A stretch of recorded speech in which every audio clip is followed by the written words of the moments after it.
মৰমৰ ছাত্ৰ ছাত্ৰীসকল পুনৰ এটা নতুন ভিডিঅ' লৈ তোমালোকৰ ওচৰলৈ আহিছোঁ। এতিয়া পৰীক্ষাৰ বতৰ, ইতিমধ্যে কিছুমান স্কুলৰ ছমহীয়া পৰীক্ষা শেষ হৈছে আৰু তোমালোক কিছুমানৰ চলি আছে।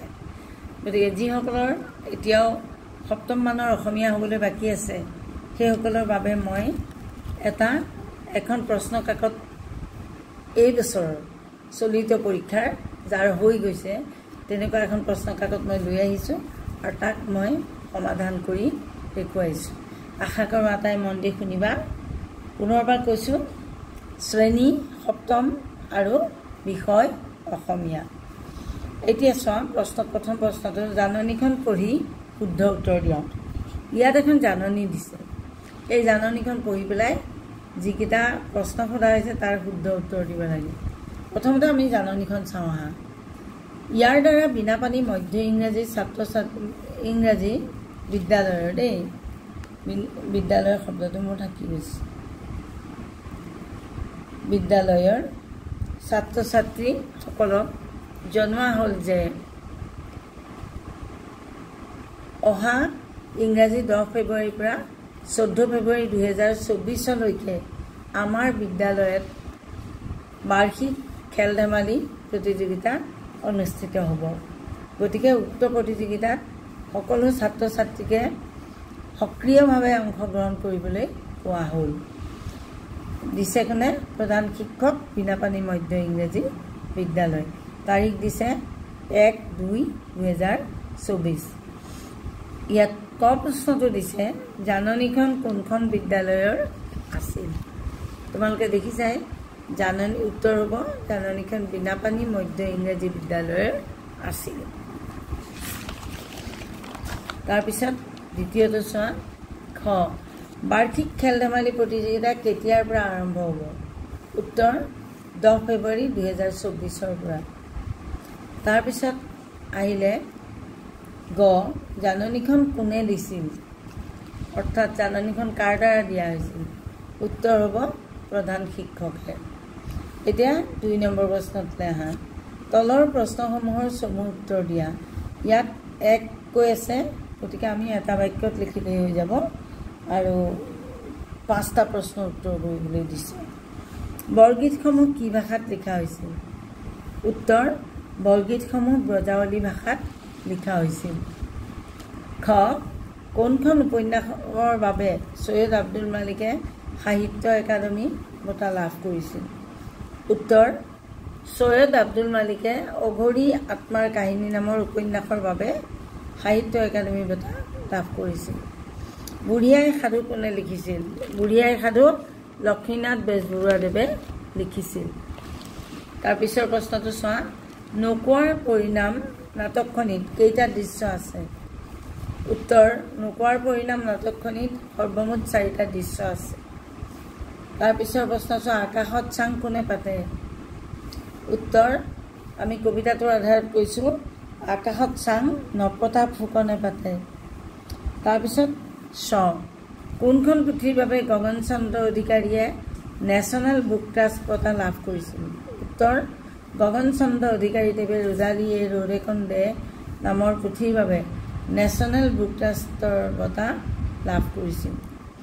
শব্দ অৰ্থ লিখা। 3 নম্বৰ প্ৰশ্ন, শব্দ অৰ্থ লিখিব দিছে। হাট, উত্তৰ হ'ব নিৰ্দিষ্ট দিনত বহুত মানুহ গোট খাই কিনা বেচা কৰা ঠাই। প্ৰাংগণ, প্ৰাংগণ মানে চোতাল। ব্ৰজবধূ, ব্ৰজবধূ মানে ব্ৰজধামৰ বোৱাৰী। তাৰপিছৰটো হ'ল প্ৰতিৰোধ, প্ৰতিৰোধ মানে বাধা। ইয়াৰ পিছৰ পেজটো চোৱা, 4 নম্বৰ প্ৰশ্ন, বিপৰীত শব্দ লিখা। উপস্থিত, অনুপস্থিত। দিন, ৰাতি। অপকাৰ, উপকাৰ। হৰণ, পূৰণ। মান্তি, অমান্তি। তাৰপিছত 5 নম্বৰ প্ৰশ্নটোলৈ আহা। তলৰ প্ৰশ্নসমূহৰ উত্তৰ দিয়া। ক, চিতা সম্পৰ্কে প্ৰচাৰ হোৱা বাতৰিটো সঁচা আছিল নে? এই বাতৰিটো কি মাধ্যমৰ যোগেদি প্ৰচাৰ হৈছিল? এতিয়া এই প্ৰশ্নটোত তোমালোকে 2টা অংশ পাইছা। প্ৰথম অংশটো হৈছে চিতা সম্পৰ্কে প্ৰচাৰ হোৱা বাতৰিটো সঁচা আছিল নে, আৰু দ্বিতীয় অংশটো হৈছে এই বাতৰিটো কি মাধ্যমৰ যোগেদি প্ৰচাৰ হৈছিল। এতিয়া তোমালোকে এনেদৰে যেতিয়া এটা প্ৰশ্নতে দুটা অংশ লুকাই থাকে তেতিয়া তুমি দুটা পেৰাগ্ৰাফত তাৰ উত্তৰ লিখিব লাগিব। এতিয়া আমি সেইকাৰণে কি কৰিম, চিতা সম্পৰ্কে প্ৰচাৰ হোৱা বাতৰিটো মিছা আছিল। তাৰপিছত বেলেগ পেৰাগ্ৰাফ কৰিছোঁ, কৰি লিখিছোঁ বাতৰিটো ভ্ৰাম্যভাষৰ জৰিয়তে প্ৰচাৰ হৈছে। তাৰপিছত খ, উৰা বাতৰিটোৱে কিদৰে ৰতনপুৰ গাঁৱৰ পৰিৱেশ সলনি কৰিছিল। অৰ্থাৎ উৰা বাতৰিটো ওলোৱাৰ লগে লগে কি চেঞ্জ আহিছিল গাঁওখনত। উৰা বাতৰিটোৱে ৰতনপুৰ গাঁৱৰ পৰিৱেশ সলনি কৰিছিল। চিতা দিবলৈ অহা মানুহৰ ভয়ত ল'ৰা ছোৱালীবোৰক স্কুললৈ যাবলৈ আৰু বাহিৰত খেলিবলৈ দিয়া নহৈছিল। চিতা দিবলৈ আহিব বুলি ল'ৰা ছোৱালীবোৰ স্কুললৈ অহা বাদ দিছিল। সেইদিনা স্কুল আৰু খেলপথাৰ উদং আছিল। সৰু ল'ৰা ছোৱালীটো বাদেই জ্যেষ্ঠ অভিভাৱকসকলো শংকিত হৈছিল নাই, ভয় কৰিছিল।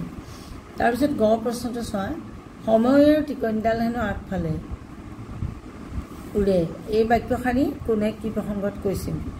উত্তৰ, সময়ৰ টিকনিডাল হেনো আগফালে উৰে এই বাক্যশাৰী সোণমিলিয়ে মালতী আৰু শৈলবালাক কৈছিল। বিদ্যালয় এতিয়া কি প্ৰসংগত কৈছিল এই অংশটো আমি বেলেগে লিখিছোঁ।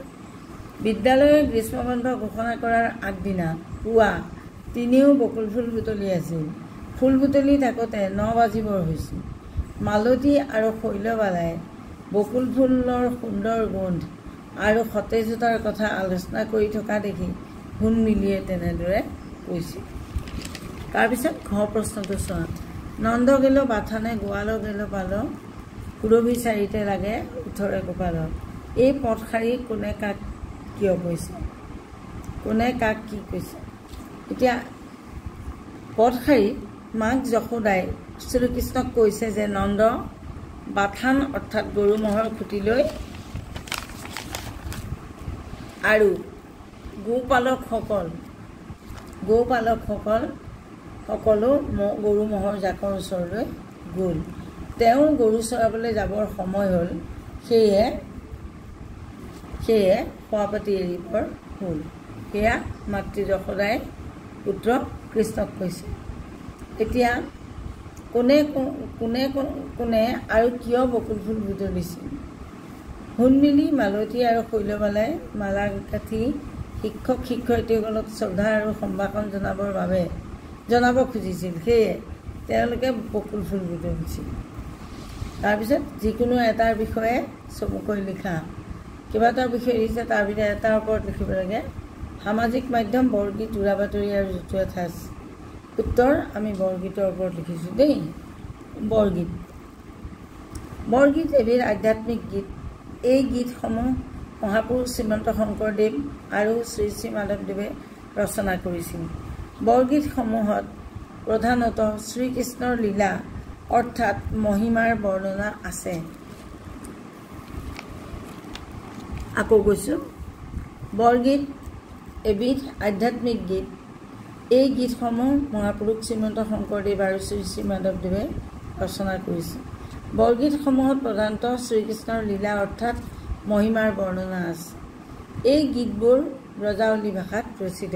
এই গীতবোৰ ৰাগ আৰু তালেৰে বন্ধা। ইয়াক পৰিৱেশন কৰোঁতে খোল, তাল আদি বজোৱা হয়। তাৰপিছত 7 নম্বৰ প্ৰশ্নটোলৈ আহা, বিশেষ্যৰ পৰা বিশেষণলৈ নিয়া। বিশেষ্য যিকোনো ঠাইৰ বা বস্তুৰ নামৰ কথা বুজায় আৰু বিশেষণ হৈছে বিশেষ্য পদৰ দুগুণ বুজায়। গতিকে গাঁও শব্দটো বিশেষ্য, আমি ক'বলৈ হ'লে গাঁৱলীয়া বুলি ক'ব লাগিব। তাৰপিছত ধন, ধনী, গোলাপ, গুলপীয়া, অসম, অসমীয়া। তাৰপিছত 8 নম্বৰ প্ৰশ্নটো চোৱা, তলৰ শব্দকেইটাৰ লগত আল প্ৰত্যয় যোগ কৰি নতুন শব্দ গঠন কৰা। প্ৰত্যয় জানা নহয়, যিটো শব্দাংশ কোনো শব্দৰ পিছফালে বহি তাৰ অৰ্থৰ পৰিৱৰ্তন আনে তাকে প্ৰত্যয় বোলে, নহয় জানো। গতিকে ভয় যোগ আল ভয়াল, ৰস যোগ আল ৰসাল, যোগ আল উমাল। তাৰপিছত তলৰ জতুৱা ঠাঁচ কেইটাৰ অৰ্থ লিখি বাক্য ৰচনা কৰা। আকাশত চাং পতা অৰ্থাৎ অস্বাভাৱিক কল্পনা কৰা। ইয়াৰ অৰ্থ এনেদৰে ব্ৰেকেটত লিখি দিব লাগিব। আকাশত চাং পতা বহু লোকৰ অভ্যাস। তাৰপিছত আহিলে নপতা ফুকন, নিজে নিজকে ডাঙৰ বুলি ভবা মানুহ। বাক্যটো হ'ব য'তে ত'তে নপতা ফুকন হৈ ফুৰা মানুহক কোনেও ভাল নাপায়। তাৰপিছত আতুম টোকাৰী, আতুম টোকাৰী মানে হৈছে পৰিপাটি। মালাৰ মাকে ঘৰখন বৰ আতুম টোকাৰী কৰি ৰাখে। ভাৱ সম্প্ৰসাৰণ কৰা, অভ্যাসৰ নৰ কৰ্ণপথে কৰ সৰ, অথবা প্ৰথম গঠনাত্মক মূল্যায়নৰ খবৰ জনাই তোমাৰ মামালৈ এখন চিঠি লিখা। আমি পিছৰটোকে কৰিম দেই। এতিয়া চিঠিনো কেনেকৈ লিখিছে তোমালোকে নাজানা, গতিকে গুৱাহাটী এইফালে লিখিবা গুৱাহাটী, আৰু যিদিনা তুমি চিঠিখন লিখা এই তাৰিখটো দিব লাগিব। প্ৰথমতে যিহেতু মামা তোমাৰ কাৰণে তোমাতকৈ ডাঙৰ শ্ৰদ্ধাৰ, গতিকে তুমি লিখিবা পৰম পূজনীয় মামা। সেৱা গ্ৰহণ কৰিব, আশা কৰোঁ ঘৰত আটাইৰে ভাল। আমিও সকলোটি কুশলে আছোঁ। তাৰপিছত ব্ৰেকআপ বদলালা। মোৰ প্ৰথম গঠনাত্মক মূল্যাংকন যোৱা 15/9/2024 তাৰিখে শেষ হ'ল। পুনৰ ক্লাছ নিয়মীয়াকৈ চলি আছে। ইতিমধ্যে প্ৰথম মূল্যায়নৰ বহীসমূহ ঘূৰাই দিছে। মই সকলো বিষয়তে শতকৰা 50ৰ ওপৰত নম্বৰ পাইছোঁ। বিজ্ঞান আৰু অংকত মূৰামূৰিকৈহে 50% ৰৈছে। সেই দুটা বিষয়ত আৰু অলপ কষ্ট কৰিব লাগিব। ইয়াৰ পিছৰ পৰীক্ষাত আৰু ভাল কৰিবলৈ চেষ্টা কৰিম। আজিলৈ ইমানতে এৰিছোঁ। ঘৰৰ আটাইকে মোৰ শ্ৰদ্ধা আৰু মৰম মান্যানুসাৰে জনাব। অৰ্থাৎ যিসকল ডাঙৰ তেওঁলোকক শ্ৰদ্ধা জনাবলৈ কৈছে, আৰু যিবোৰ সৰু তেওঁলোকক মৰম জনাবলৈ কৈছে। পুনৰ শ্ৰদ্ধাৰে আপোনাৰ ভাগিন, তাৰপিছত তোমাৰ নামটো কাষতে দি দিবা।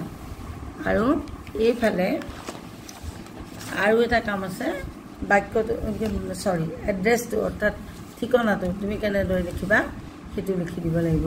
যদি সেইটো লিখি দিয়া তেতিয়া তোমাৰ আৰু চিঠিখনত একো খুঁত নাথাকিব আৰু তুমি পূৰা নম্বৰ পাবলৈ সক্ষম হ'বা। প্ৰতি শ্ৰীযুত ৰমেন চন্দ্ৰ শইকীয়া, চন্দন নগৰ, উপপথ 3, 6 মাইল, খানাপাৰা, জিলা কামৰূপ মেট্ৰ, পিন 78100022 অৰ্থাৎ 7811022। এনেদৰে এড্ৰেছটো তোমালোকে লিখিব লাগিব। আৰু এড্ৰেছটো তোমালোকে এনেদৰে এটা বক্সৰ ভিতৰত বক্স এটা বনাই দিলে, লিখি লোৱাৰ পিছত এনেদৰে এটা বক্স বনাই দিবা। তেতিয়া ভাল লাগে আৰু নম্বৰ সুন্দৰকৈ নম্বৰ দিবলৈও শিক্ষকে বেয়া নাপায়। কাৰণ তুমি যিহেতু সম্পূৰ্ণকৈ কামটো কৰিছা, কোনো খুঁত ৰোৱা নাই, গতিকে এনেধৰণে এই কামটো কৰি দিবা আৰু তেতিয়া তোমাৰ সম্পূৰ্ণ নম্বৰ তুমি পাবলৈ সক্ষম হ'বা। আজিলৈ ইমানতে এৰিছোঁ। মই কেইদিনমান তোমালোকৰ পাঠদানৰ পৰা বিৰত থাকিম। 10 তাৰিখৰ পিছত অৰ্থাৎ পূজাটো পাৰ হৈ যাব, তাৰপিছত মই পুনৰ তোমালোকৰ ক্লাছ দিবলৈ আকৌ ল'ম। এইকেইদিন মোৰ ব্যক্তিগত অসুবিধাৰ বাবে মই আৰু পাঠ দিব নোৱাৰিম 10 তাৰিখলৈকে। গতিকে তোমালোকে ইমানতে এৰিছোঁ। আটাই ধৈৰ্য সহকাৰে শুনাৰ বাবে তোমালোক আটাইলৈকে মোৰ পুনৰবাৰ ধন্যবাদ থাকিল। আৰু তোমালোকৰ যিকেইটা পৰীক্ষা বাকী আছে তাৰ বাবে পুনৰবাৰ মই তোমালোকক শুভেচ্ছা জনাইছোঁ। ধন্যবাদ।